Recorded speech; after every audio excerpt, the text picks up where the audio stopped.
వాళ్ళకి కానా? అసలు శక్తి అవసరం లేని వాళ్ళు ఉన్నారా? పుట్టిన పసిపిల్లల నుంచి ఎంటీ మైండ్ ఎవరికైతే ఉంటుందో వాళ్ళకి ధ్యానం అవసరం లేదు. మన ఎంటీ మైండ్లు కావు. 5 సంవత్సరాల తర్వాత ఎంటీ మైండ్ ఉండదు, ఖాళీ మైండ్ ఉండదు. 5 సంవత్సరాల వరకే ఖాళీ మైండ్ ఉంటుంది. కాబట్టి వాళ్ళకి ధ్యానం అవసరం లేదు. 5 సంవత్సరాలు ఎవరికి ఎప్పుడైతే పడతాయో వాళ్ళకి ధ్యానం స్టార్ట్. అప్పటి నుంచి వాళ్ళు శక్తిని తీసుకోవడానికి సిద్ధం కావాలి యుద్ధానికి. మరి ఇప్పుడు ధ్యానం అందరికీ అవసరమే కదా. మరి ఇలాంటి ధ్యానాన్ని రండి చెయ్యండి, రండి క్లాస్ వినండి అని మొత్తుకొని మొత్తుకొని మొత్తుకొని గొంతులన్నీ మొదలు. ఇంత చరిత్ర శక్తి. అలా మనము ధ్యానం ద్వారా శక్తిని తీసుకుంటాం. ఈ శక్తి పెరిగినప్పుడు ఏమవుతుంది? ఈ శరీరంలో ఉన్న రోగాలన్నీ ఒకటి ఒకటి ఒకటి అంటే ఇప్పుడు మనం ఏం చేయాలి? రోగాలు పోగొట్టుకోవాలంటే ధ్యానం, శక్తిని నింపుకోవాలి. శక్తిని నింపుకోవాలి అంటే బోలెడంత ధ్యానం చెయ్యాలా. కానీ చేసిన తర్వాత ఏం చేయాలి? మళ్ళా కాపాడుకోవాలి. చేస్తాం కానీ కాపాడుకో. మళ్ళీ ఇదో లొల్లి ఉన్నది లేదు, ఇదో లొల్లి. ప్రతిదానికి రియాక్ట్. ఈరోజు మేడం క్లాస్ పెట్టింది, ఫోన్ రాలేదు. మేడం ఏమైంది? 0 అయింది. ఫుల్ వచ్చింది, ఎనర్జీ పెరిగింది. 2 వద్దు, సమానం, సమదృష్టి. నా పని నేను చేసిన, క్లాస్ పెట్టాలనుకున్నా పెట్టిన 41 రోజు, పిలాలనుకున్న అందరినీ పిలిచిన, ఫోన్లు చేసిన, దగ్గరికి వెళ్ళిన, అందరినీ పిలిచిన. నా పని అయిపోయింది. మిగతాదంతా ఆయనకి వదిలిపెట్టడం. ఆమె పని ఏందో ఆయనకు వదిలిపెట్టడం. వదిలిపెట్టింది.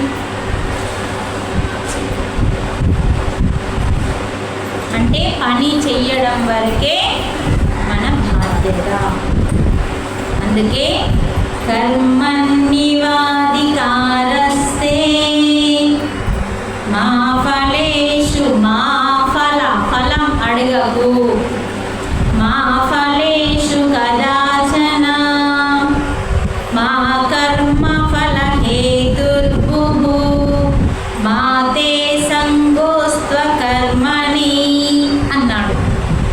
కర్మని చేయడానికి మాత్రమే నీకు హక్కు ఉంది. కర్మ ఫలాన్ని ఆశించే హక్కు నీకు లేదు అన్నాడు భగవంతుడు. చూడండి, మరి నాకేం చేసేది? నేను కర్మ ఫలం నేను ఆశించద్దంటే నేనెందుకు కర్మ చేయాలని మనం అంటాం. అంటమానమా? అంటే అను మీ ఇష్టం. సాక్షాత్తు భగవంతుడు దిగచ్చి నీకు పని చేయడమే అర్హత ఉంది. మరి మనం ఒక చోట జీతం చేస్తున్నాం, చేయడం వరకే మన బాధ్యత. జీతం ఎంత ఇవ్వాలా, ఎప్పుడు ఇవ్వాలా అన్నది నువ్వు చెప్తావా సేట్కి? సేట్ నీకు చెప్తాడా? ఎందుకు అందరు నోరెందుకు ఇప్పుతలేదు? ఇప్పటిదాకా నవ్వుకుంటే చెప్పినా, ఇప్పుడు అట్లా చెప్పాయి అట్లా ఎదురా చెప్పండి. సేటు చెప్తాడు, నీకు పని ఇస్తాడు సేటు. ఆ పని నువ్వు చేయడం నీ పని. ఎంత జీతం ఇవ్వాలా? నిన్ను చూసిస్తాడు, నీ పనిని చూసిస్తాడు, నీ నమ్మకాన్ని చూసిస్తాడు, నువ్వు ఎలాంటి వాడో చూసిస్తాడు. మళ్ళీ ఎప్పుడు ఇవ్వాలో కూడా సేటుదే. ఆ సేటు ఆడున్నాడు, మన సేటు ఆడున్నాడు. అర్థమైందా? ఆ సేటు ఏం చేస్తాడు? నీ పనిని చూస్తున్నాడు. ఈడ ఏ పని చేస్తున్నావు, ఎంత చేస్తున్నావు, ఏ ఆలోచనలతో చేస్తున్నావు, మరి ఆ పనికి ఫలితం ఎప్పుడు ఇవ్వాలా? మన ఈ భూమి మీద సేట్ ఏం చేస్తాడు? నెల అయినాక ఇస్తాడు. రోజు ఇస్తాడా? నెల అయినాక ఇస్తాడు. మరి ఆ సేట్ ఎప్పుడు ఇవ్వన్నా అప్పుడు ఇస్తాడు. అందుకని మరి భగవంతుడు పని చేయమన్నాడు కానీ ఫలితం అడగక అన్నాడు. నేనే పని చేయన్నావు అనుకో, అది కూడా వద్దన్నాడు. అకర్ముడిగా ఉండకూడదు అంటున్నాడు ఈ శ్లోకంలో. అందరూ కర్మ చేయడానికే భూమి మీదకి వచ్చింది. ఎవడు కూడా అకర్ముగా పని చేయకుండా ఎవడు ఉండకూడదు. వానికి బతకడానికి అవకాశమే లేదు.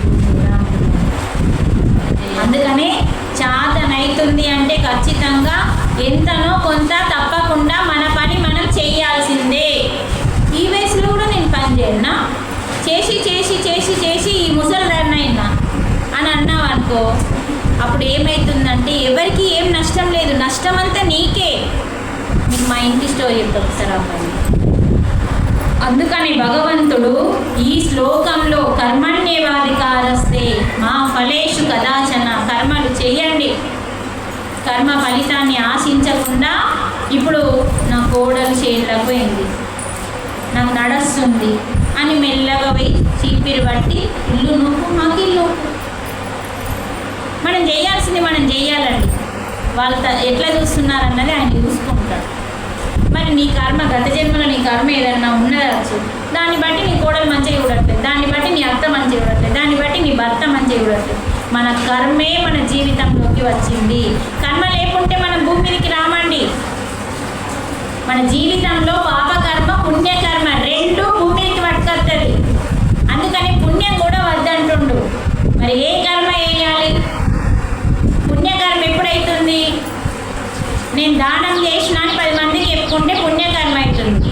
నేను దానం చేసినా నా ఎడమ చేతికి కూడా తెలియద్దు, ఎవరికి తెలియద్దు అని నిష్కామ కర్మ ఏమి ఆశించకుండా చేస్తాడు, అది మోక్షకర్మ అవుతుంది, అది నిష్కామ కర్మ అవుతుంది. అప్పుడు అది నిన్ను భూమికి పట్టుకరాదు.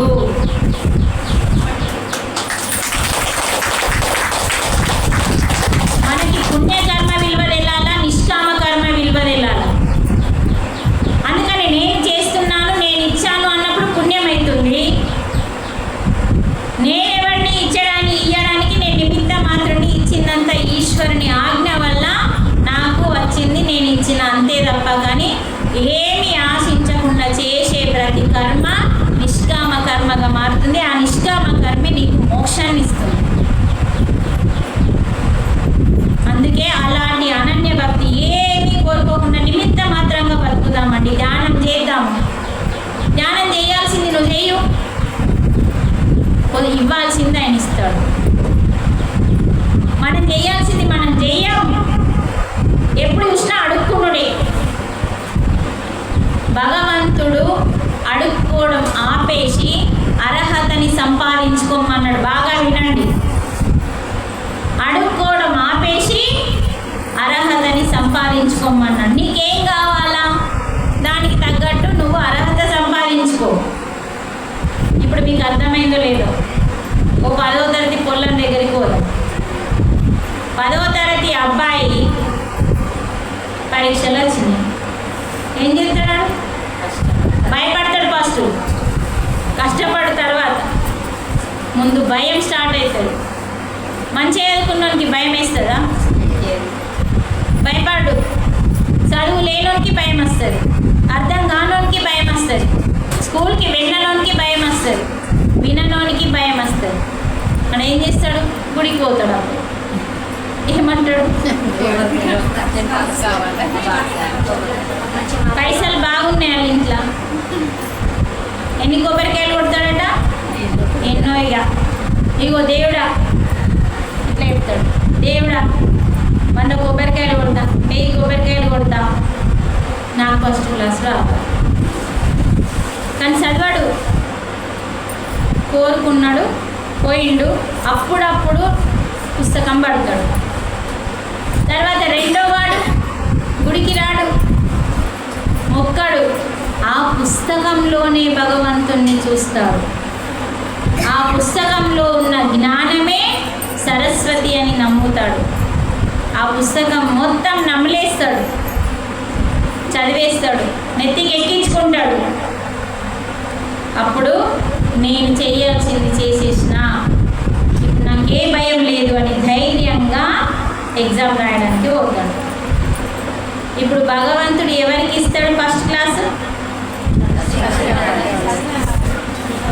మీకైతే తెలిసి ఆన్సర్ ఉంది మీ దగ్గర. ఇప్పుడు మీకు అర్థమైందా? అర్హతని ఎవరు సంపాదించుకున్నారు? ఒకడేమో అడుక్కున్నాడు దేవుణ్ణి, ఇంకొకడు ఏం చేసిండు?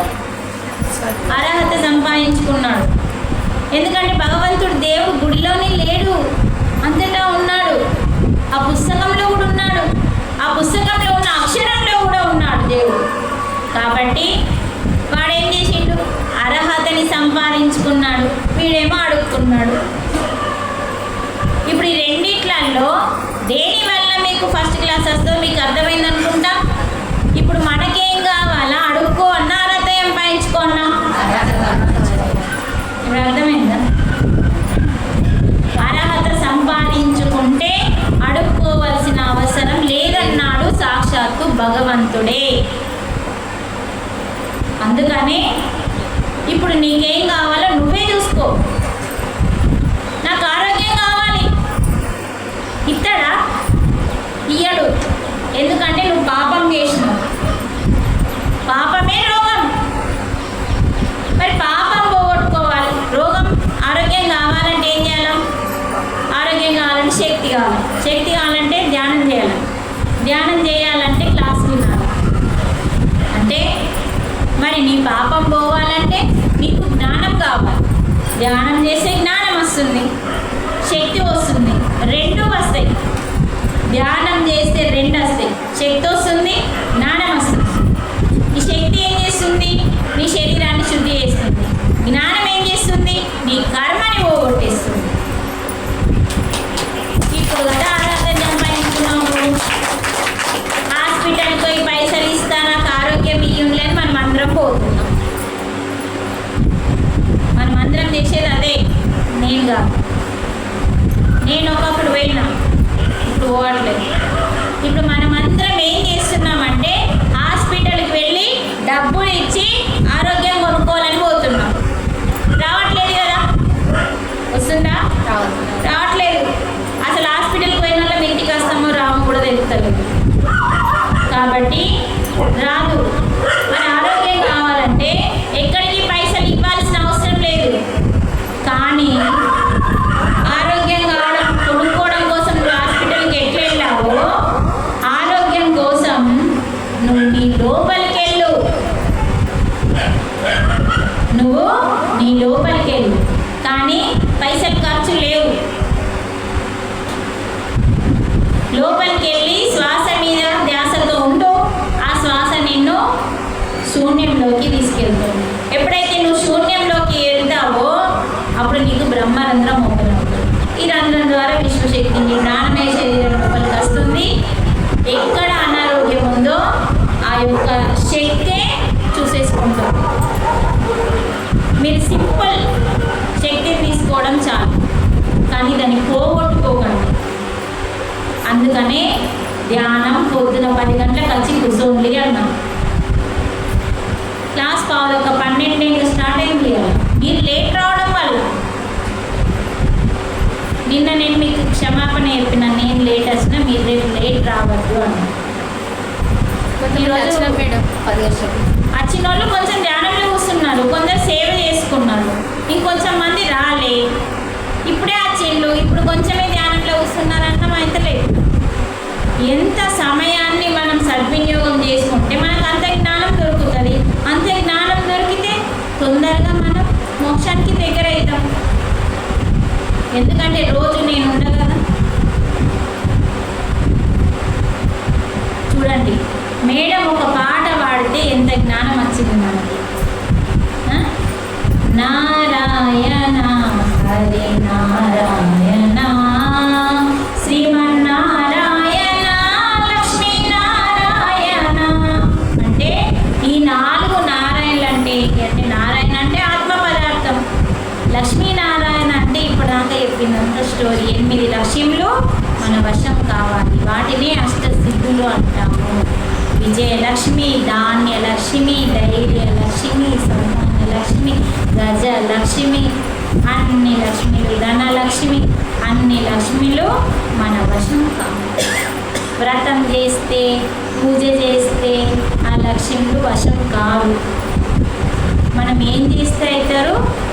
మన లోపల శక్తిని పెంచుకుంటే. అందుకే ఆంజనేయ స్వామి ఏం చేసిండు? 3 గుణాలని పోగొట్టుకొని శుద్ధ సత్వ గుణంతో ఈ యొక్క అష్టసిద్ధులని సంపాదించుకున్నాడు. అది ఇప్పుడు మనం చేయాలి.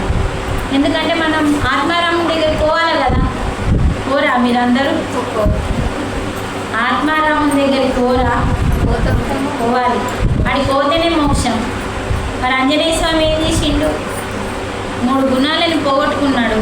శుద్ధ సత్వగుణం సంపాదించుకొని అందరికీ సేవ ఏం ఆశించకుండా సేవ చేసిండు. ఏం చేసిండు? అష్టసిద్ధులను సంపాదించుకున్నాడు, ఆత్మారాముని వశం తీసేసుకున్నాడు. ఇప్పుడు మనం చేయాల్సింది అదే. అందుకనే ఆ యొక్క లక్ష్మీనారాయణ, ఆ అష్టలక్ష్ములు మన వశం కావాలి. అనిమ, గరిమ, లగిమ, ప్రగమ్య, ప్రకాప్త, ప్రాప్తి, ఈశత్వ, వసత్వ, వసిత్వ, ఇవన్నీ అష్టసిద్ధుల పేర్లు. అంటే చిన్నగా అవ్వడం, పెద్దగా అవ్వడం, సూక్ష్మం అవ్వడం, గాలిలో తేలడం, నీటిలో, అంటే ఇవన్నీ కూడా లక్ష్మీనారాయణ, నారాయణ, లక్ష్మీనారాయణ, శ్రీమన్నారాయణ, ఇలా మనకి అన్నిటికీ ఒక్కొక్క పరమార్థం ఉంటుంది. అందుకని నారాయణ అంటే, అందుకే చిట్ట చివరి శ్వాస రోజు మనము నారాయణుణ్ణి తలుచుకొని చనిపోవాలి, శ్వాసని వదలాలి అని చెప్పి మనకి తెలుసు. మరి చిట్ట చివరికి నారాయణుడు గుర్తు రావాలంటే రాడు. ఎప్పుడు వస్తాడు మరి? ఎవరికి మీరు గుర్తుంచుకోండి, ఎవరన్నా చనిపోయేటప్పుడు మీరు వెళ్ళి వాళ్ళని చూడండి, అక్కడ మనం కొన్ని నేర్చుకోవచ్చు అన్నట్టు. ఎవరైనా చనిపోయేటప్పుడు వాళ్ళ దగ్గరికి వెళ్ళి చూస్తే వాళ్ళు మూలుగుతూ కోరికలతో చనిపోతారు. ఎందుకు అలా చనిపోతున్నారంటే శరీరంలో ఉన్నప్పుడు నారాయణుని జ్ఞానం తీసుకోలే, నేనే నారాయణుని, నేనే ఆత్మ పదార్థాన్ని తెలుసుకోలే. ఎప్పుడైతే శరీరంలో ఉన్నప్పుడు ఆత్మ గురించి, పరమాత్మ గురించి, నారాయణ గురించి, నరుని గురించి మనం ఆత్మజ్ఞానం తీసుకుంటామో అప్పుడు చివరి శ్వాస టైంలో నరునికి నారాయణుడు గుర్తుకొచ్చి ఆత్మ పదార్థం నేనే అని అనుకుని అప్పుడు శరీరాన్ని వదిలిపెట్టి ఈ జన్మ కంటే ఉత్తమమైన జన్మ, ఏ వాసనతో చనిపోయినావు నువ్వు? అయ్యో నేను మొన్ననే బిల్డింగ్ కట్టుకుంటున్నా, ఇలా కొన్ని రోజులు కూడా ఉండలే అనే వాసనతో చనిపోయినావు అనుకో, ఈ బిల్డింగ్లోకి వచ్చేస్తున్నావు చనిపోయిన తర్వాత. అదే నువ్వు పిల్లకి పెళ్లి చేయక చచ్చిపోయినావు అనుకో, అయ్యో నా పిల్లకి పెళ్లి చేయకపోతే ఎట్లా ఎట్లా ఎట్లా ఎట్లా అని చనిపోయినావు అనుకో, ఇన్నే తిరుగుతావు. ఈ బంధాలద్దు గుర్తు రావద్దు చనిపోయేటప్పుడు. ఈ బంధం ఏమి గుర్తు రాకుండా నీలో ఉన్న పరమాత్మ ఆత్మరూపంలో ఉన్నాడు, ఆ ఆత్మే ఆ పరమాత్మ, అదే నేను అని ఎప్పుడైతే తెలుసుకొని ఆ ఆలోచనతో, ఆ వాసనతో చనిపోతావో అప్పుడు నీకు దీనికంటే గొప్ప జన్మ లేకుంటే జన్మ లేకుండా నువ్వు వస్తావు. ఇక్కడ నుంచి వెళ్ళాలి మన ప్రాణం, ఇక్కడ నుంచి వెళ్ళాలి మన ప్రాణం. అంటే 9 రంధ్రాలకి పైన వెళ్ళాలి మన ప్రాణం వెళ్ళిపోవాలి. కానీ ఎవరికి వెళ్తలేదు. ఇంట్లోకెళ్ళి కిందికెళ్ళి అందులోకెళ్ళి వెళ్ళిందంటే మళ్ళీ మనకి జన్మ ఉంది. కాబట్టి జన్మ వద్దు అనుకుంటే ఇక్కడికి వెళ్ళాలి. అక్కడికి వెళ్ళాలంటే ధ్యానం చేయాలి, జ్ఞానాన్ని సంపాదించాలి. ధ్యానం చేయకపోతే జ్ఞానం రాదండి. ధ్యానము, స్వాధ్యాయము, సజ్జన సాంగత్యము, ఈ 3 త్రిరత్నాల ద్వారా జ్ఞానాన్ని సంపాదించుకుంటే ఆ జ్ఞానము మీకు జన్మ లేకుండా ఈ రంధ్రం నుంచి మన చిలుక శక్తి రూపంలో బయటకు వస్తుంది. అంత సబ్జెక్టు మనకి భగవంతుడు ఇచ్చేసింది. ఎందుకంటే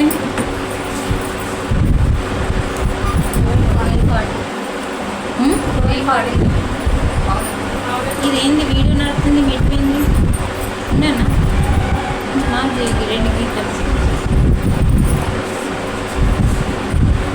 అలా అదంతా నేను కట్ చేయబడుతుంది. ఉచితాహారం వలనే ఉచితంబుగా బుద్ధి స్థిరత నొప్పునటులనే, ఉచితమగు బోధ వలనే సుచరితుడై పరముగాంచు. అందుకని ఈ శ్లోకం సారు తెలుసుకొని, దీని పరమార్థం తెలుసుకొని మనం అన్నీ ఉచితంగా ఇవ్వాలి అని చెప్పింది. ఇక్కడ ఉచితాహారం వలనే ఉచితంబుగా బుద్ధి స్థిరత అవుతుంది. ఉచితమగు బోధ వల్లనే సుచరితుడై అంటే మంచివాడై పటముగాంచు సుమ్మురా వేమ అంటే ఉత్తమమైన ధర్మబద్ధమైన భోజనాన్ని మనము భోజనం గురించి చెప్తున్నాడండి. చూడండి, నేను నిన్నటి మీకు క్లాస్లో ఏం చెప్పిన? పదార్థ శుద్ధి, పాత్ర శుద్ధి, పాకశుద్ధి 3 చెప్పిన. పాకశుద్ధి అంటే ఏంటిదని చెప్పిన? పాకశుద్ధి బట్టలు, ఇల్ల, వంట. పాకశుద్ధి అంటే డబ్బు ఏ విధంగా సంపాదించి అన్నం పెడుతున్నావు నువ్వు. మేడం మనకు అన్నం పెడుతుంది, ఆ డబ్బులు ఏ సంపాదన, ధర్మమా అధర్మమా అని అడుగుతున్నాను. అందుకని ఉత్తమమైన ధర్మబద్ధమైన ఆహారం వల్లనే మనకి బుద్ధి కుశలత వస్తుంది అంటున్నాడు. అవన్నీ నోటు పట్టించుకుంటాడు అని మనం బల్ల కింద చేతి పెట్టి డబ్బులు సంపాదిస్తాం చూడు. ఆ డబ్బు వల్ల ఏమవుతుంది అంటే పాపకర్మ అంటడమే కాకుండా మన పిల్లలకి బుద్ధి క్షీణిస్తుంది అంటున్నాడు. ఎందుకంటే ఆ డబ్బుతో నేను వాళ్ళని జరిపిస్తున్నావు కాబట్టి. చూడండి, ఆహారానికి అంత ప్రాముఖ్యత ఇచ్చింది ఇక్కడ. అంటే బుద్ధి కుశలత, బుద్ధి స్థిరత్వం కలుగుతుందో అలాగే ఉచితంగా బోధ ఉంటే ఉత్తమోత్తమైన ఆత్మజ్ఞాన బోధ వలన. ఇప్పుడు చూడండి, ఇక్కడ ఉచితంగానే ఆత్మజ్ఞాన బోధన జరుగుతుంది. మరి ఇలాంటి అజ్ఞాన పొరలు తొలగించడానికి మలినమైన ఆలోచన విధానం మారి సక్రమమైన జీవన సరళితో ఎప్పుడైతే నిష్కామ కర్మగా మారి మనము మోక్షాన్ని దర్శిస్తామో, ఉచితమైన అంటే ధర్మబద్ధమైన ఆహారం ఎప్పుడైతే తీసుకుంటామో, ఉచితంగా ఆత్మజ్ఞానాన్ని ఎక్కడైతే మనం ఇస్తామో మోక్షానికి తొందరగా వెళ్తాము అంటున్నాము. ఎవరన్నా జ్ఞానం క్లాసులు డబ్బు తీసుకుంటారు, వాళ్ళు మోక్షానికి వెళ్ళరు చెప్పినా కూడా అంటున్నాడు. అర్థమవుతుందా? ఆహారం పెడుతున్నాం, ఓ నేను పెద్ద ఫంక్షన్ చేసిన అని చెప్పుకునే వాళ్ళు చాలామంది ఉన్నారు. కోకోళ్ళలు నేను ఎంత గ్రాండ్గా వేసుకున్నా తెలుసారా అని చెప్తాం దోస్తుకి. అసలు నాకు గొంతు లేస్తుందా? క్లాస్ ఎందుకో మబ్బుగా అనిపిస్తుంది నాకు. వాయిస్ నాకేం వినబడతలేదు. నిన్న మంచిగా వచ్చింది. అంటే లగ్జరీగా నేను ఫంక్షన్ చేసిన చూస్తున్నా, కానీ ఆ లగ్జరీగా ఫంక్షన్ చేయడానికి డబ్బుని ఏ విధంగా సంపాదించినావు? ధర్మబద్ధమేనా అని అడుగుతున్నాను. మరి నువ్వు ధర్మబద్ధంగా పెడితే వాళ్ళందరికీ కొంచెం బుద్ధి అనేది, కుశలత అనేది పెరుగుతుంది. మరి అలా పెట్టకపోతే ఇక్కడ నీ పిల్లలు బుద్ధిహీనులు అవుతారు అంటారు. ఎందుకంటే ఆ డబ్బుతో నువ్వు 10 మందికి భోజనం పెట్టినావు కాబట్టి. అలాగే ఓ నలుగురికి నువ్వు ఆత్మజ్ఞానాన్ని, బ్రహ్మజ్ఞానాన్ని డబ్బులు తీసుకొని చెప్తే ఆ చెప్పినోడికి మోక్షం రాదు. అందుకని ఉచితంగా, శ్లోకం ఎంత గొప్పదండి, ఏమైనా చెప్పిన శ్లోకం. అందుకని ఎవరన్నా దుఃఖంలో ఉంటే, ఇప్పుడు అందరికీ ఆత్మజ్ఞానం లేకనే కదమ్మా దుఃఖం అంతా. మొత్తం ఈ కుటుంబమే సర్వస్వం అనుకుని మనం బాధలో జీవిస్తున్నాం. అలాంటి బాధలో ఎవరైతే ఉన్నారో వారి జీవితంలో దీపం పెట్టాలి. దీపం అంటే మళ్ళీ అది వంకొచ్చి దీపం పెట్టుడు కాదు. వారి జీవితంలో జ్ఞానాన్ని నింపాలి. ఆత్మజ్ఞానాన్ని మనం నింపితే అప్పుడు వారి జీవితంలో దుఃఖం పోతుంది. వాళ్ళ జీవితంలో దుఃఖం పోయిందనుకో, ఆ యొక్క కర్మ అంతా నీ ఖాతాలో పడుతుంది. ఆ కర్మ అంతా నీ ఖాతాలో ఎప్పుడైతే పడుతుందో అప్పుడు నీ పాపం పోతుంది. చూడండి ఎంత బాగుందండి. అందుకని ఉచితంగా చెప్పాలి. ఎందుకంటే అందరూ డబ్బులు ఇచ్చి వినరు. ఏదైతే ఆత్మజ్ఞానము, బ్రహ్మజ్ఞానము మీరు గమనించండి, పూర్వం ఆశ్రమాలలో కూడా రాజులు ఆశ్రమానికి కొంచెం పంపిస్తేనే వాళ్ళు చెప్పగలిగేవారు. కానీ చెప్పినందుకు మాత్రం తీసుకోలేదు, ఉచితంగానే చెప్పారు. ఎందుకంటే వాళ్ళకు కావాల్సింది డబ్బు కాదు, వాళ్ళ శిష్యులు ఈ గురువు కంటే మించిపోవాలి అన్న భావంతో ఆలోచనలతో గొప్పగా చెప్పేవారు. కాబట్టి ఈరోజు పత్రిజీ కూడా అదే స్థితిలో నేను గురువుని అని చెప్పుకోకుండా నేను ఎలా మాస్టర్నో మీరందరూ కూడా మాస్టర్లే అన్నారు, మీరందరూ కూడా దైవాలే అన్నారు, మీరందరూ కూడా మిత్రులే అన్నారు, మీరందరూ కూడా కో క్రియేటర్స్ అన్నారు. అంటే తనని మాత్రమే కాకుండా తన దగ్గరికి వచ్చిన ప్రతి ఒక్కరిని ఆ స్థితిలో చూసింది. ఆ స్థితిలో చూడగలిగిందంటే ఆయన ఏ స్థితిలో ఉన్నాడు. అందుకనే మనం కూడా ఆ స్థితికి రావాలి అని చెప్పి మనల్ని మాస్టర్స్ అని పిలిచింది. అందుకని మాస్టర్ అనే ఆ యొక్క పిలుపుకే కాదు, ఆ పిలుపుకు తగ్గట్టు మనం ఎదగాలి. ఇంట్లో ఏమన్నా ఉండనండి, నిత్యం ఎంత కష్టమైనా సరే జ్ఞానాన్ని మాత్రం మానద్దు. జ్ఞానాన్ని తీసుకోవడానికి సమయాన్ని ఇవ్వండి. అందుకనే ఈ శ్లోకం ద్వారా మనం ఎవరికన్నా ఒకరికి భోజనం పెడుతున్నామంటే ఆలోచించాలి, ఈ భోజనము ఎంత ధర్మబద్ధంగా పెడుతున్నాము.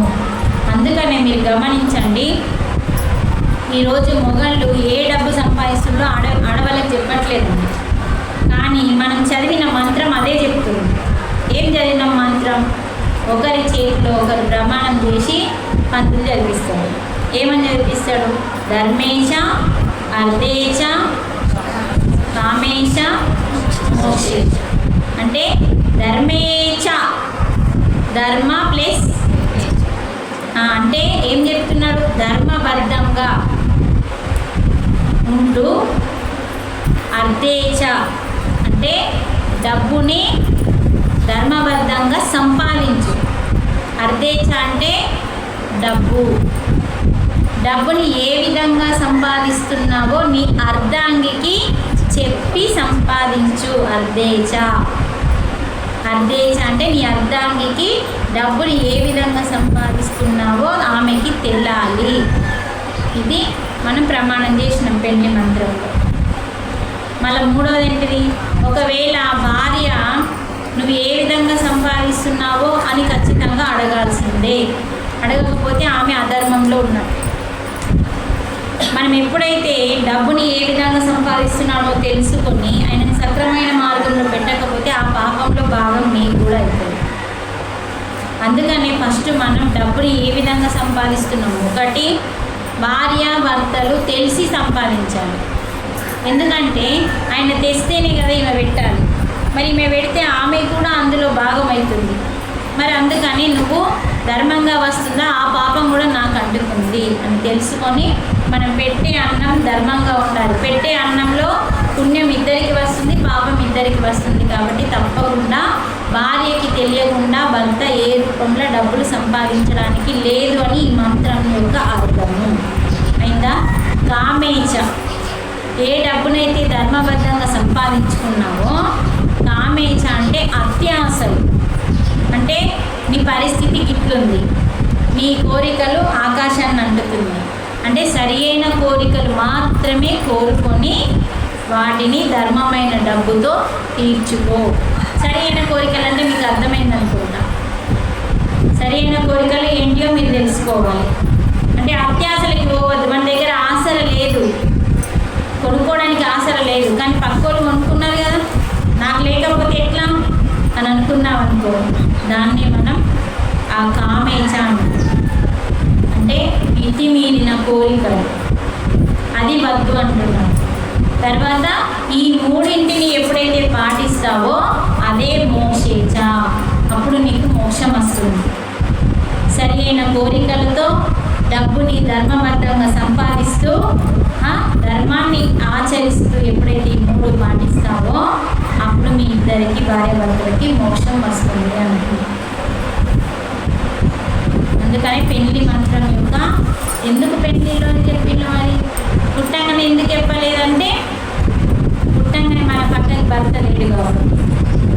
పెళ్లి టైంలో ఇద్దరు కొత్త జీవితంలోకి అడుగు పెడుతున్నారు కాబట్టి ఇప్పుడు వీళ్ళిద్దరే కొత్త జీవితంలో అడుగు పెడుతున్నారు కాబట్టి వాళ్ళే ప్రమాణం చేసుకోవాలి. ఎందుకంటే ఇప్పటి వరకు తల్లిదండ్రుల దగ్గర నీడలో బతికినాము, అవునా కాదా?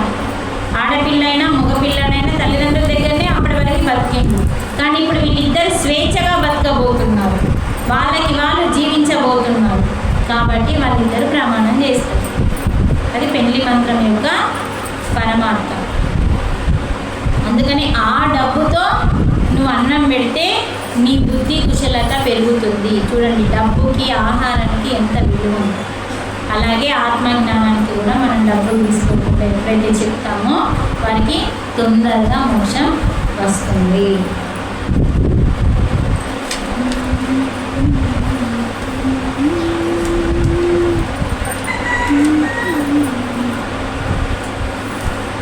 ఇప్పుడు దేవుని గురించి తెలుసుకుందాం.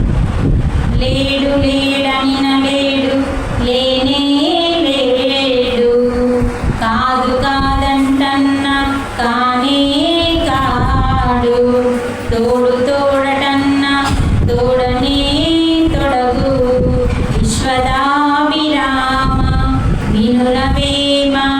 అంటే లేడు లేడనినా లేడు, నువ్వు దేవుడు లేడనుకుంటే లేడు, లేనే లేడు, కాదు కాదంటన్నా కానే కాదు. మనం ఏం చేస్తామంటే దేవుడు వేరు, ఇదే చెప్తున్నాడు వేమన. దేవుడు భగవంతుడు అంటే ఎక్కడో ఉంటాడు అనే భ్రమలో బతికినాం మనం. దేవుడు ఎక్కడో గుడిలో మాత్రమే ఉంటాడు అని బ్రతికినాం. కానీ దేవుడు రక్షిస్తాడు, శిక్షిస్తాడు.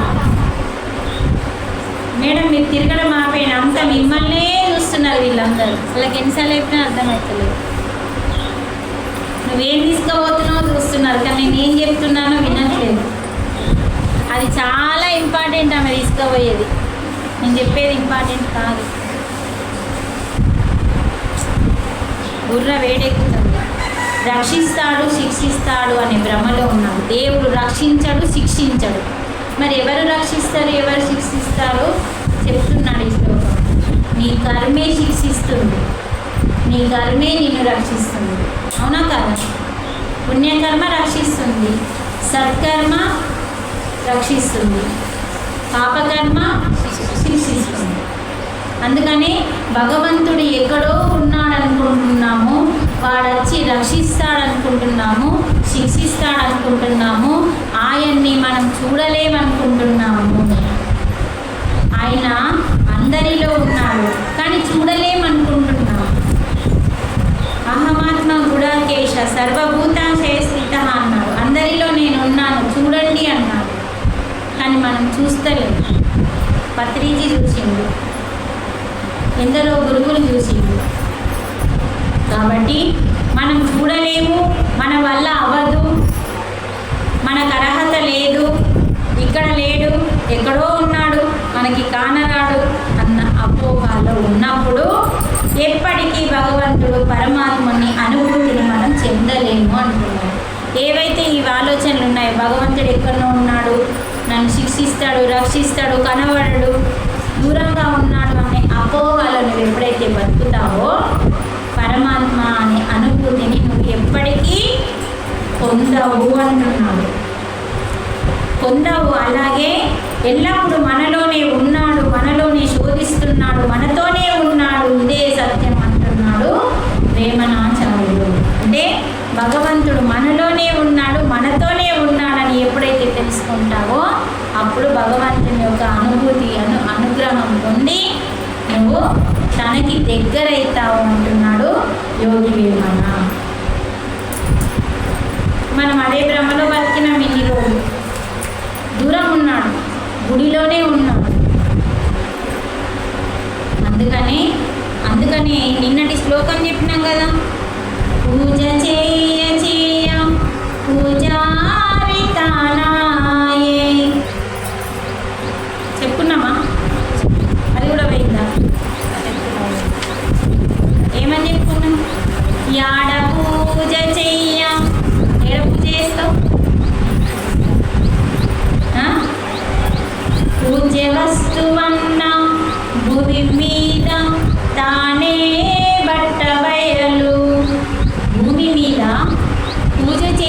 వస్తువు ఏది ఉంది?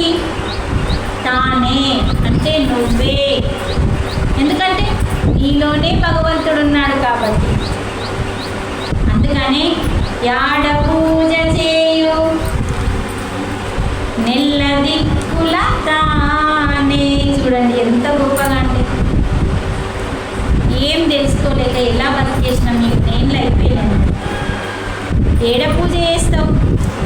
అన్ని దిక్కులా తానే కదా అంటున్నాడు. తానే నేను, నేనే తాను. అందుకనే జీవుడే దేవుడు, దేవుడే జీవుడు. తానే నేను, నేనే తానంటే తానే నేను, నేనే తాను అన్న సత్యం తెలుసుకొని జీవించమంటున్నాడు వేమన. ఎంత ఇది అద్భుతం అండి. అందుకనే పూజ్య వస్తువు అన్న భూమి మీద వేరేదేది లేదు, నువ్వే. ఎందుకంటే నువ్వెందుకు పూజ చేయబడాలి అంటే నీలోనే భగవంతుడు అనే ఆత్మ ఉంది కాబట్టి. మనసులో పడుతుందా? క్లాసు అర్థమవుతుందా? కొంచెం చదువుకున్న వాళ్ళకి తొందరగా అర్థమవుతుంది. మీకు